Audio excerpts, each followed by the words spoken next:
Choose a circle that's at least 6 feet in diameter. This will be your practice area. Place the axe CP in the middle of the circle facing away from you, making sure that the blades are aligned. Be sure to stand about 6 feet back from the tail of the helicopter. Now, slowly push the throttle or left stick forward, just a fraction of an inch at a time. You don't want to take off. Instead, your goal here is to make the axe CP hit light. Don't advance the throttle any more than it takes to do that. The heli's nose may have a tendency to drift off to the right. That's normal, caused by the rotation of the blades. You can prevent the nose from drifting right by moving the left rudder stick slightly to the left. Again, slow and easy does it. The axe CP is very sensitive to your input, and only small stick movements are required. Observe the movement and attitude of the helicopter and try to keep it within your practice circle.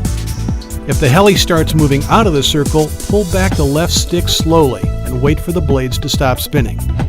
Avoid sudden movements. The axe CP has a lot of collective pitch. Pick up the helicopter, place it back into the center of the circle, and try again.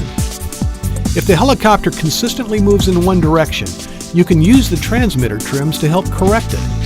For example, if the axe CP consistently moves forward when it gets light, push the trim tab on the right stick down one click.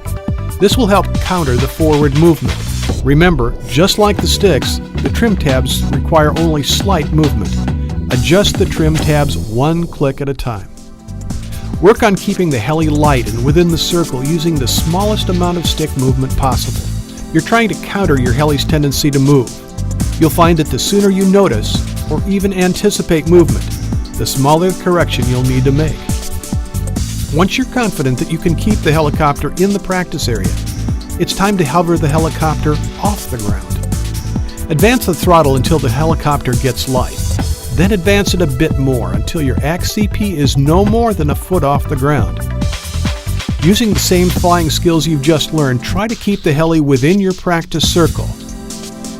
Again, if the helicopter starts to get away, pull back gently on the throttle stick and land as quickly as possible. When the blades have stopped rotating, place the heli back in the center of the circle and try again.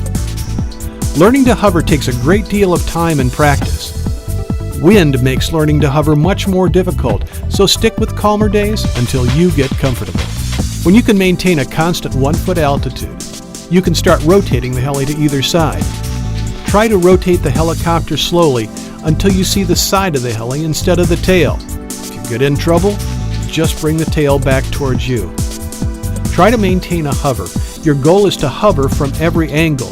Once you master the side angles, continue to slowly rotate your heli until it's facing you. The next step is to hover your axe CP while rotating it a full 360 degrees. Remember to keep it within the practice circle and keep practicing until you're confident of your hovering skills. Now that you can hover your helicopter from every angle, it's time to start moving it forward.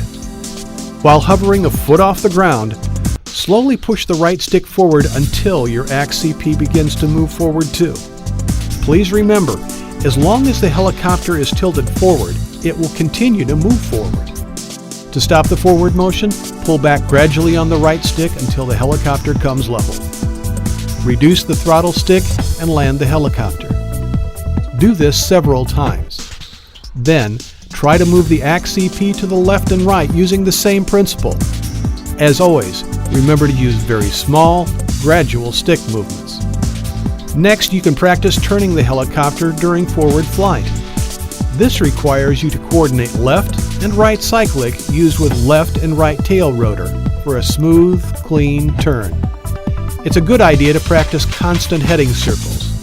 A constant heading circle is one that keeps the nose of the heli in a constant heading while the helicopter moves in a complete circle. You'll want to start with a nose facing away from you. This keeps the orientation constant. After you've mastered constant heading circles, you can work on figure eights. And once you can successfully fly figure eights, you can start flying circles.